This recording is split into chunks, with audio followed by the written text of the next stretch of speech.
সেই ঐতিহাসিক কথা মনে পড়ে? কেউ কি বলতে পারবে কি বলেছিলেন তিনি?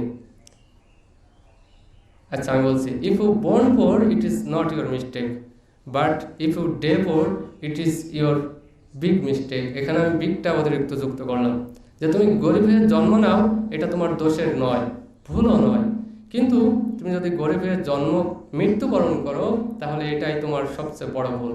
কেন? কি দরকার তোমাকে ধনী হওয়ার?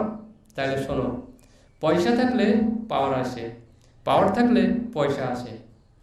নেশা দুই ধরনের, এক তো হলো দুর্বল লোকের নেশা, আর এক হলো ক্ষমতাবানের নেশা।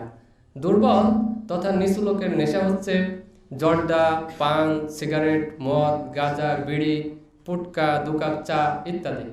আর ক্ষমতাবান তথা উপরের হাই লেভেল লোকের নেশা হচ্ছে দুটি, হয় পয়সা না হয় পাওয়ার। পৃথিবীতে এই দুটির মতো শক্তিশালী নেশা আর হয় না।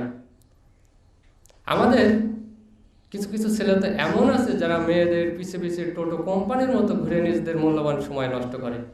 আবার অনেক মেয়েও এমন আছে যারা ছেলেদের চেয়ে এক ধাপ এগিয়ে। আমি মনে করি এরা নিজেদের কল্যাণ, মর্যাদা, ভালাই কিচ্ছু বোঝে না। এগুলো হচ্ছে সবচেয়ে নিচু লেভেলের লো কোয়ালিটির দুর্বল লোকের নেশা। এ ধরনের নেশাগ্রস্ত ব্যক্তিরা সাধারণত নিচু মনায় হয়ে থাকে। এদের চিন্তা চেতনায় কোনো পরিবর্তন আসে না। আরে ভাই, এই টাকা পয়সা এগুলো অহংকারের জন্য না, দমন পীড়ন করার জন্য না, তবে এগুলো হলে তুমি সত্য প্রতিষ্ঠা করতে পারবে, লক্ষ্যে ছুটতে পারবে দিক দিগন্তে।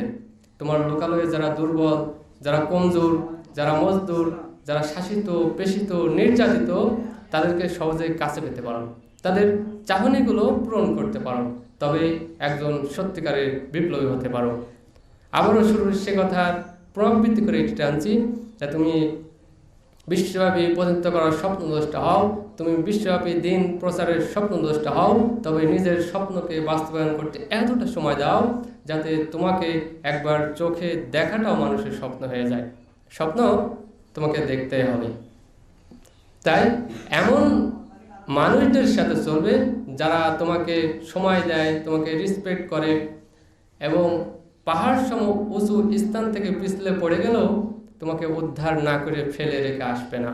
তাই প্রচলিত গতে বাঁধা নীতি ডিঙিয়ে তোমাকে নিজের পথে চলতে হবে, একলা চলতে হবে। কেউ তোমার সাথে না চলে নিজের পথে একলা চলতে শুরু করো। গন্তব্যে পৌঁছে দেখবা অনেকেই এসে গেছে। কেউ বাইসাইকেলে এসেছে, কেউ মোটর সাইকেলে এসেছে, কেউ BMW কারে এসেছে, কেউ মার্সিডিজ কারে এসেছে। It is the reality of your success. প্রিয় বন্ধুগণ, আমি এতক্ষণ যা বলেছি তা যেন আমাদের দিলে দোলা দেয়, আমাদের চিন্তাকে নতুন করে জাগ্রত করে, সেজন্য বলেছি।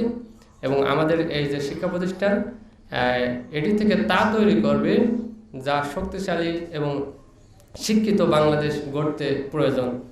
Strong and educated Bangladesh by the Muslim nation. Thank you so much for your hearing.